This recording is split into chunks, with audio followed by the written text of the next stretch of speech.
Hi there, and welcome to the ManDad podcast. We are the newest and most awesome thing to happen for dads in a long time. Each month, we'll bring you a new story from a real dad, useful info, advice, and dad hacks. We'll speak to a real dad, an expert or a professional, or someone from the ManDad team. Let us know if there's a topic that you'd like us to cover. June 2021 is our launch month. This is our very first podcast, and you can find the first issue of ManDad magazine at www.mandad.media. In this episode, you'll hear from Ben Thompson, CEO of Voice Simplified, or VS for short. VS is a Microsoft Silver Channel partner, providing voice over IP and telephony services. Ben is a dad of two, a business owner, so he understands what it's like trying to juggle a wife, kids, home, and starting a business from the ground up. Oh, and there's a giant dog in the mix too. We hope you enjoy episode 1. Here you go. We are with Ben Thompson, who is the CEO at Voice Simplified. Voice Simplified are advertising with us in our publication, and we've invited Ben to come and have a chat and tell us a little bit about himself and his business, all things man and all things dad. So Ben, welcome to ManDad podcast. It's great to have you here. Thank you. And so I think we'll just kick off with a little bit of information about yourself then. And do you want to just introduce yourself, tell us a little bit about who you are and where you come from? Yes, sure. So I'm Ben Thompson. I'm 56. How would I describe myself? I would call myself a Heinz 57. That's because I've got a varied sort of background. I was born in Bahrain in the Persian Gulf. Okay. My parents are Indian. I was educated in the UK, so I have a UK education. I married a French lady, and I now have 2 kids, 1 boy, 1 girl, who are fluent in French and English. So I've got a mix of, let's see, Indian, Arab, English, and European. Fantastic. Okay, hence the Heinz 57. Exactly that. And sorry, I've worked in the US, so there you go. I've got the rednecks I work with on a regular basis in Montana. So I've got the other side of the Atlantic as well. There we go. Fantastic. Awesome. So you are the CEO at Voice Simplified. Tell us a little about that and about your business journey as a whole, because you've had quite a variety of roles and getting to this point has been quite interesting. So how has that gone? So my career started probably when I was in my teens. My dad got me working in his business when I came on vacation to Bahrain. So I wasn't allowed to just sit around and do nothing for the whole 8 weeks I was on holiday. So I learned how to work in a very large organization in different departments. I wasn't working in just one place. So I had to start at the bottom. So you had to do all the grunt work rather than just doing, just walking in just because your dad knew people, etc. So I had to do the grunt work. When I got to my 20s, after I graduated, I started, my first job was sales. Right. So I did telesales, I did walking sales, literally knocking on doors, getting business cards, cold calling, and then moved from sales to very quickly into tech support. So I was doing into customer support in terms of pre-sales and engineering. Then I went into engineering, funnily enough, and started building. It was all in IT, so I was all in the IT world. Went into the engineering side. I've done coding as well, so I wrote software. I then ended up in 2000. I ended up at an American software company, and that was where my journey to Voice Simplified started, really, because the US company was a startup at the time. They were cloud. They were one of the first companies in cloud, and I learned all about CRM and cloud software, etc. So I wasn't in sales. I was always in tech support, moved into project management, professional services. And 3 years after I started there, I moved into voice because they bought a voice company. Right. And I learned all about that. And so I went into voice. Then I left that company and went to a UK telco because I was traveling all over the world, and I had 2 kids, which I probably for the first 6 years of Ethan's life, I probably rarely saw him because I was just traveling all the Sure. time.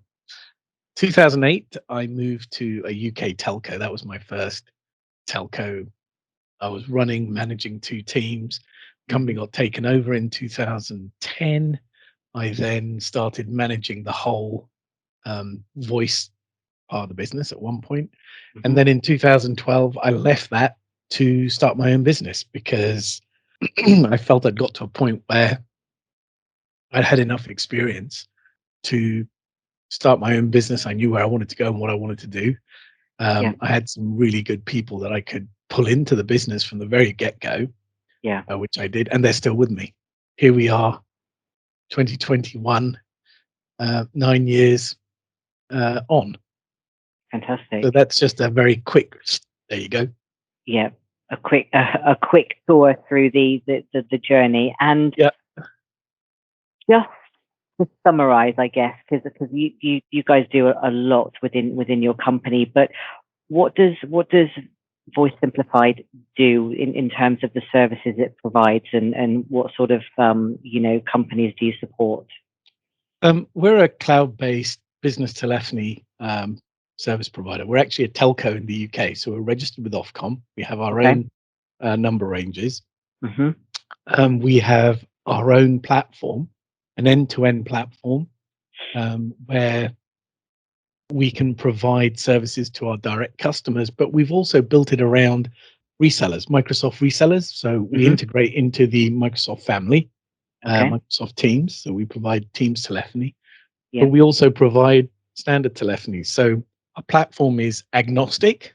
It doesn't rely only on Microsoft or only on handsets. We're able to support a myriad or a hybrid. So businesses that want to stay standard telephony can use our platform.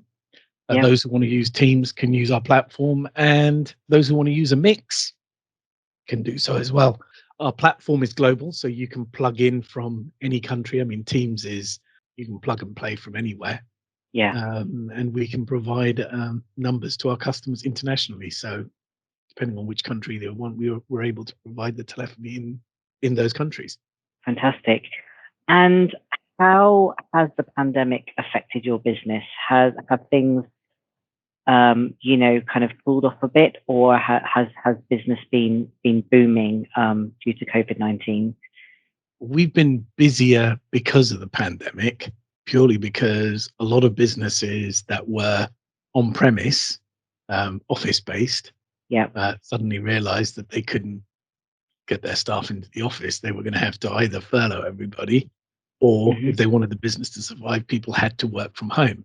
Now, with an on-premise telephone system, which is the traditional telephony, you can't do that. You've got to go cloud-based. You've got to go soft phone. And for a lot of companies, it's a real transition, both sort of mentally as well as physically getting everything, done. Customers, a lot of companies have invested not, a few thousand, but tens of thousands into on-premise equipment. So for them to just go, I'm going to write this off and move it into the cloud, it's not easy. But we have been very busy working with direct customers and also through the Microsoft channel. We go through resellers. So we've been helping their customers transition into the cloud. And I think we're seeing, obviously a lot of changes due to the pandemic, but a lot of businesses are choosing actually now to keep people at home rather than bringing them back into the office. Remote working is becoming perhaps more of a thing. And so I think in terms of the services that you guys provide, arguably we're going to just see that grow and grow over the next few years. Are you guys expanding month on month? Are you looking to grow the company significantly? We have plans to grow the company and grow the footprint, add people. That's everybody's goal within a business. So yes, I think we will see change in the next 12 to 18 months in a very positive light. What that is at the moment is not 100% firm. It's very much sort of it's being formed, and it's very fluid. Except once it does get going, it'll probably start running at 100 miles an hour. So, Sure. those are all the different things that you always have to. You need your ducks in a row, as they say, before you can hit the go button on certain projects. Yeah, absolutely. And I have no doubt that you guys are ready and willing and chomping at the bit to get going. And as the new business comes rolling Yes. in, which is fantastic. Just moving into then, from sort of business to the other side of life, being a dad, parenting, and so on. You've got 2 kids. Yes. So let's hear about them, and because they're quite a lot older now, I believe. My firstborn is Ethan, my son, and my daughter is Cassia. Ethan's 18, and Cassia came 18 months after. Right. She's 16. He's just finished his course in aviation, and Cassia is literally coming to the end of the first year of her A levels. Fantastic. So Ethan is going on to be a pilot, is that right? That is his goal, but he's going to take a year off. With aviation in flux as it is, there are more pilots than there are planes in the air. Sure. So where older pilots are rotating out and they keep bringing in new blood, there is absolutely an excess of pilots at the moment. So until the pandemic is under control and travel and aviation goes back to normal, I think he's probably just going to put his foot on the brake to go and take his pilot's license, his commercial pilot's license, if you like. Now, there's no reason why he can't pursue his private pilot's license, because having that will always be a feather in the cap anyway when he does his civil aviation course. Outside of flying, then what kind of stuff is he into, and what kind of stuff do you guys get up to together? Okay, for him, he's a typical gamer. So he's got an Xbox. He's built his own gaming environment. I think he's got about 4 computer screens, a tower. Wow. His equipment is way beyond what we use in the office. So Sure. they are, if you like, a league ahead of us, the next generation. That's true. So yeah, he's very much into enjoying gaming and participating in those things, which is very, he keeps in touch with his friends, even from primary school. Right. So yeah, that's good. Yeah, absolutely. And your daughter then, did you say she's coming to the end of her A levels or the end of her first year? No, end of her first year now. Right. So no, I think girls are completely different to boys, but she has her circle of friends. And again, pandemic has sort of put a kibosh on what she's able to do, but she communicates with her friends regularly online. She plays Nintendo, but she's got friends who are good gamers, and she goes when she gets an opportunity to go back, she plays online at friends' houses. But being a girl, they go out and get together at different people's houses, sit down, chat, play, talk. And as a father, we're in denial about what those conversations are about. So let's leave it there. Yeah, that's it. All the kind of conversations that we try and avoid and just try and stay out. Yeah, there you go. We just pretend if you're a good dad, you're in denial, and you pray that your wife is in the know, which I know she is. It's good. And then you just get a little bit of feedback now and again, do you, about sort of what's moving and shaking? Yes, and I know when you shouldn't ask questions because the eyeballs roll into the back of the head, and then you just get that look that tells you don't go beyond this point. Don't go there. Yep. You can't lock them up. You have to let them be who they are and go into who they are. So, and you can only be there to, when they're little and they fall over, you don't let them just stay on the ground. You pick them up, brush their knees. Yep. Give them a kiss and go, come on, keep going. And that's what you do. Be there to support them. So you guys, I guess it sounds very much like, a lot of IT computers. a lot of that going on, and those sorts of interests. So do you guys get to switch off from it from Yeah. the time, and yeah, You- what do you guys do to relax then and get away from the screens? The daughter is very good at in the kitchen, so she's enjoys doing that. Of course, I am the same. So that's my way of decompressing, is going and chopping onions and making things. Yep. So she's excellent at that. So you have to make time to bond with your children, which is to have one-on-one with them. Mhm. So in different ways, I spend time with my son doing things with him that, like we enjoy making building Lego. So both of us have a passion for Lego. Mhm. We also like going to the movies. All of us do Yep. theatre when we can Yep. before the days of COVID. So yeah, I mean, there's we enjoy certain programs, so we like sitting down and watching certain TV programs, and making sure that our interests stay together as a family. And then, you know, when the weekends are upon us, and you sit down and you have dinner and you converse and chat about everything and nothing. It's just a way of keeping in touch, just making time. I think it's very important to make time and spend time so that they understand who you are and watch what you're doing, so that you can impart those things into their life. Definitely. And I think we're all, I think, too often quite busy, and we feel under a lot of pressure, and we grab something quick to eat, we stick it on our laps, we put the TV on, and I think a lot of families don't always connect around the dinner table, don't take that time to sit and chat to each other and find out actually what's going on in each other's lives. And Mm, I think that that's a real shame, and perhaps the pandemic actually changed that a little bit, with so many people yeah. being at home and so many families actually having that opportunity to reconnect.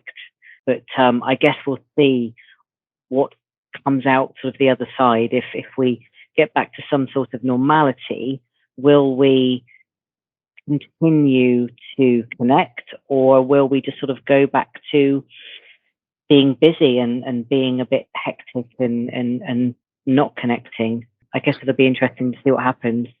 Having lived in this country, in the UK now for so long, I understand the way that, as you said, do we just go back to a hectic life and just watch a telly, etc.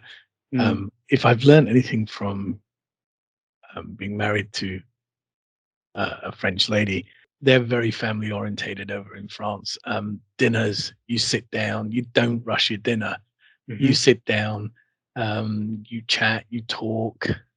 Dinner starts at whatever time, 6, 7 o'clock of the weekend. On a Friday or a Saturday, you sit down, Hmm. you have a drink, you have your aperitif, you chat, you have friends round, and you enjoy an evening. You enjoy each Sure. other's company, and you've got to involve the family. If you don't, it's your loss, because the more time you spend with your family, Hmm. the more they know that you get to know them and they get to know you, and you don't become strangers.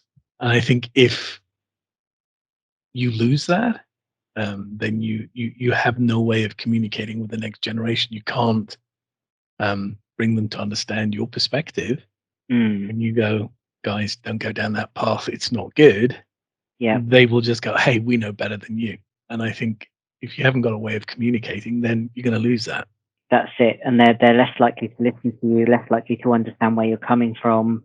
Yes. If you haven't established that relationship, I guess, from early on, and that family time is really important. I think, Yeah. yeah, dinners together is really the best time. Everyone talks about their day, future plans. What are people doing? Where are they going? Who are they going to be with?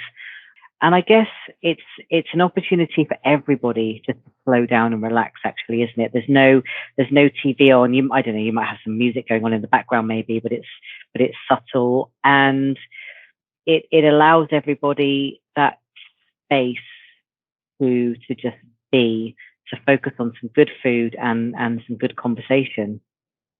Yeah. It's I think it's important to laugh as well. Mm. I think it's about having engaging conversations about things that they like, understanding what makes them tick, Yeah. participating in that.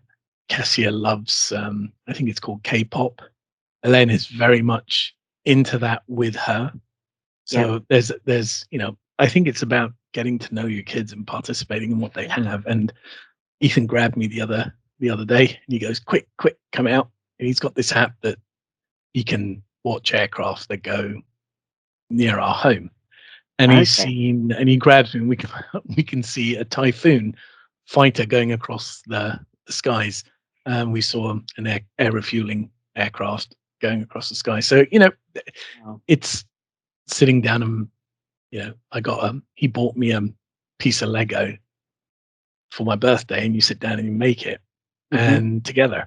So it's making the time to do that. And they'll make the time. If you want to make the time for them, they'll make the time with you. And I think that's important.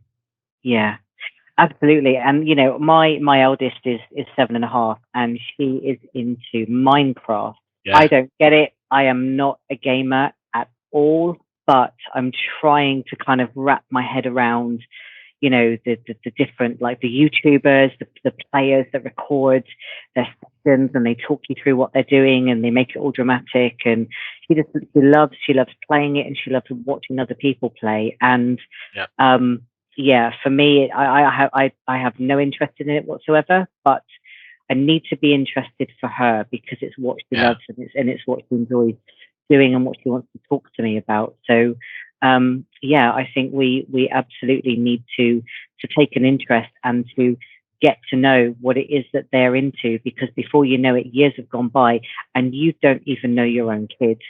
You don't know what they're into, you don't know what they're talking about, you don't know what they're talking with their friends about, and language changes over time. We've gone through the whole sort of generation, I guess, now of text speak and different abbreviations and since the inception of smartphones and social media and everything else, which didn't exist when I was a kid, we've had to kind of learn all of that along the way, and it's evolving all the time. And by the time my 7-year-old is a teenager, it's going to be a completely different world again. I guess for you, you're constantly on the sort of the cutting edge of technology. So do you find it easy to keep up with the kids, or is there still a generational thing that's going on? I think that's an interesting question. Kids' technology is, I think, different to a degree from workplace technology. They are into all the social media platforms. They understand how that works and how that terminology works, and how they interact. I mean, if you look, go back 30 years, when I was dating, there were no apps. Mobile phones were just, they were the size of a brick. So you went out. I think it's changed dramatically how the next generation, or my generation of kids, will find a partner. I have no idea. I mean, at the moment they're a bit, Ethan's only 18, Cassie's only 16. So, but that whole, there's another generation coming in. I have no idea what, all I know is it's going to be online. How they meet and interact is completely different. People today can hide behind all sorts of things. We couldn't. You can turn up at a party and this is it. This is you just had to be yourself. Yeah, exactly. That's it. So they've got a whole different set of challenges and a whole different set of problems to deal with that we had. To answer your question, I think the next generation, i.e. my kids, are way more tech savvy than I was at their age. We didn't have computers at that time. If it did, it was very, very expensive. Now it's a lot more accessible to the younger generation, especially, from 7 on upwards. They're already in the cloud. They're already playing interactive games in the cloud. They're in, and their fingers are so quick. They're so fast. Their brains are adapting to things that we were never exposed to, and we didn't. For us, we'd go out and play tennis on a tennis court, or badminton on a badminton court, table tennis, and play pool. they're able to just go online and fly a plane or drive a car or race, and then jump from continent to continent. So I think the next generation are definitely leagues ahead of us in terms of understanding technology, absorbing technology, and just knowing what to do. They're instinctive in what to do next, whereas I would need a manual and pick up my iPhone and go, okay, yeah, all right. They just instinctively just push buttons, scroll up, down, push this, touch that, and then they go, oh, look, Dad, that's not how you do it. This is how you do it. Taking your tech off you to show you how it works. Yeah. Yes, I'm not. I understand that the next generation is tech savvy. I'm proud of the fact that they know how to do that. They're able to take advantage of it, because I think if you don't expose young children to that, they're not going to be prepared. They need to know the internet. Parents, we need to be responsible and protect them. I have firewalls in my home to protect my home. It isn't just, hey, got the BT router, plug it in, and that's it. That's enough. Today, you need to protect your home. You need to protect information in and information out. So you're able to sort of protect your next generation, if you like, from everything that is out there, because not everything is necessary. There's good things that they can absorb, and there's a lot of bad things out there that you want to stop them being exposed to. Absolutely. And I think, we do just have to accept that technology is such a big part of our lives. Kids are on iPads in nursery now. And I see different comments from parents, a lot in terms of, for instance, I'm not going to give my, child at the age of 5 access to any tech, versus the parent who will hand a 2-year-old their phone and allow them to just sort of mess around with it and get on with it. And, I think we in our home take a very balanced view.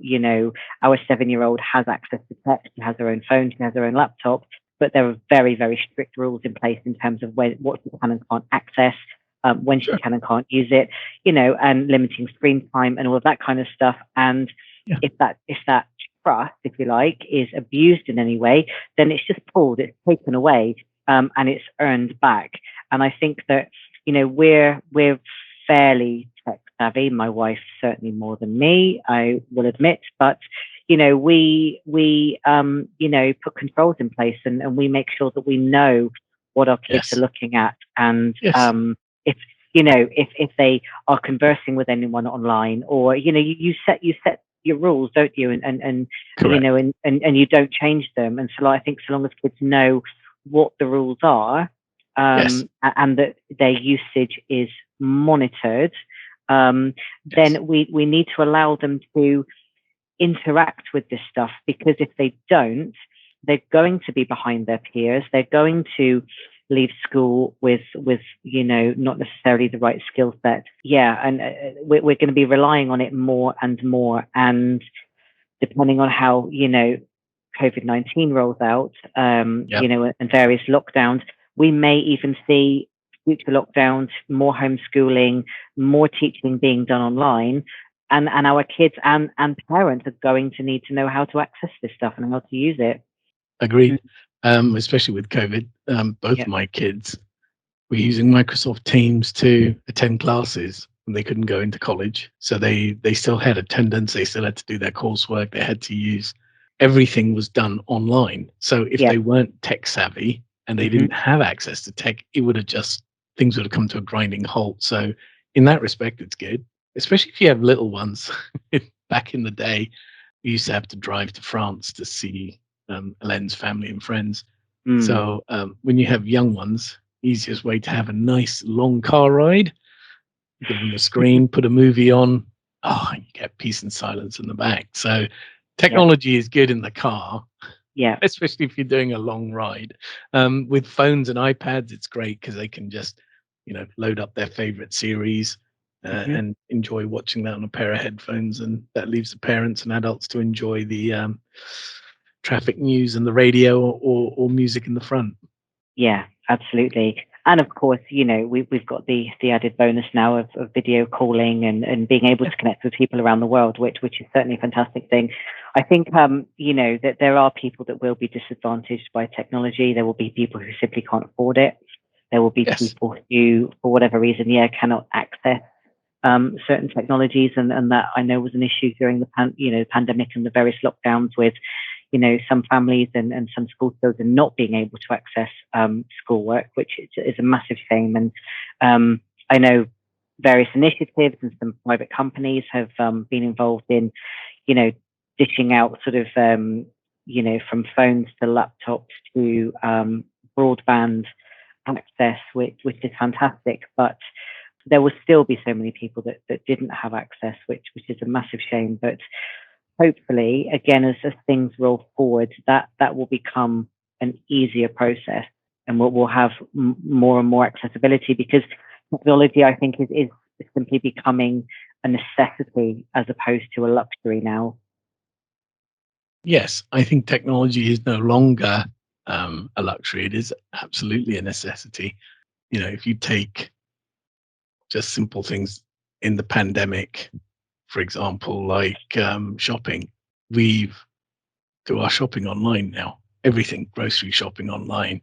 If you need to have, it's a birthday, you send flowers and a card, and everything is done online. So not having access to the cloud or the internet, if you like, would be absolutely crippling to a family today. You've got to make these things available, and families need to have access to them to, just have the basics.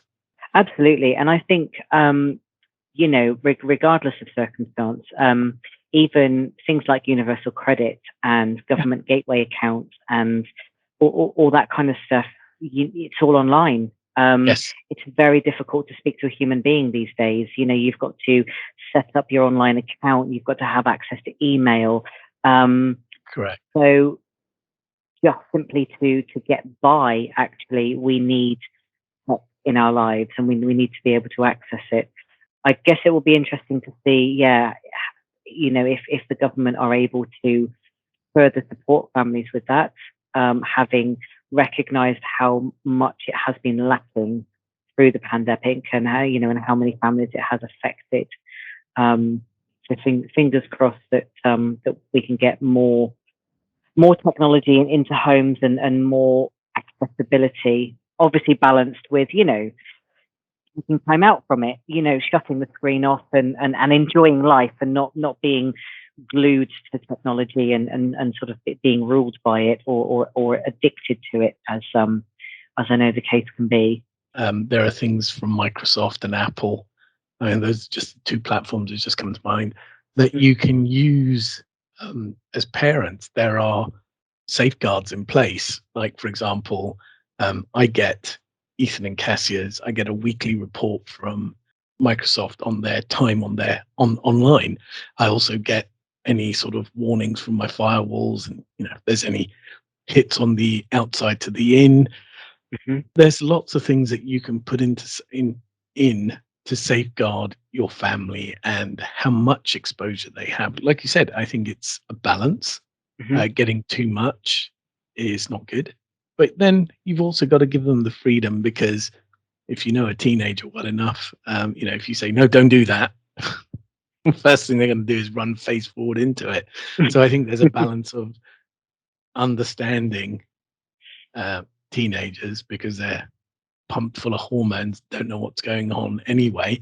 Sometimes you have to be just mindful and kind and just be patient more often. The older generation, I grew up with what's the best way of putting it?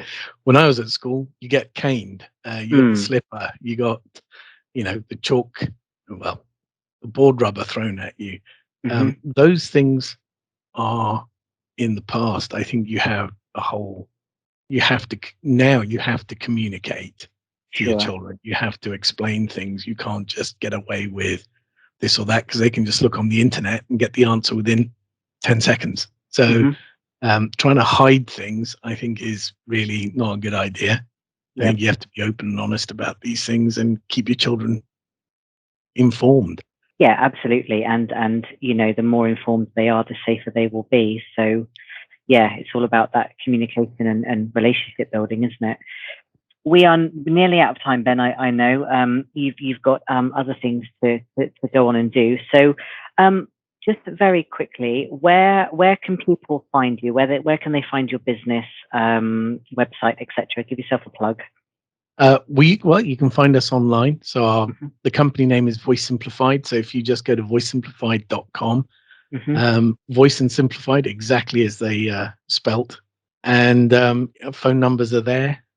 Just give us a call, tell us what you need, and we'll be happy to help you. We're not here to push something down your throat. I think if we go down the approach, as a telco, we have rolling monthly contracts, so you're not tied into a 1-year contract or a 2-year contract. You're just paying monthly. If you think we're good, then we keep you as a customer. If you think we're not good, you're free to leave. So we don't tie our customers down, and we've got customers who've been with us who when they joined, threatened to leave within 3 months if we weren't good, and they're still with us, a couple of years on, still threatening the same thing. So I just smile. We provide them a good service. They still pay their bills, then I'm happy. What is the best thing about being a dad, would you say? That's an interesting thing. When your kids are young and, growing up, they always run into your lap. They always give you hugs and kisses. And as they grow older, that sort of starts getting less and less and less. So I think one of the greatest things about being a dad is even when they're 16 or 18, is when they just walk into your office or where you're working, put their arms around you, give you a hug, give you a kiss, say good night. It's worth $1 million. It's knowing that they love you is everything. I think that's the most fantastic feeling as a dad that you can get as a father. Yeah, doesn't get much better than that, really, does it? No, not at all. And I think as a dad, you always let them know when you're proud and that you're proud of them, that you're supportive of them in whatever field. And there's so many challenges that face the younger generation today. And we just need to know, and they just need to know it doesn't matter what your decisions are. Whether you want short hair, long hair, you want one earring or two, you just support them and let them be who they want to be and just love them. Yeah, And they're gonna do it anyway, aren't they? They're gonna be who they are going to be. So you may as well, support them and love them through it.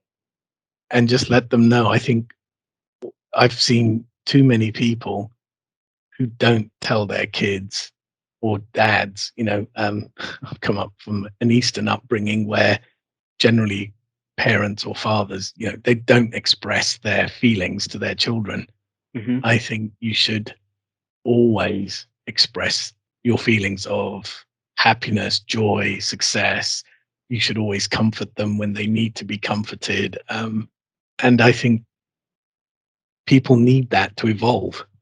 Your kids need that to evolve into good people, that they're supported in the things that they do, and that it brings you joy, that they know that it brings you joy.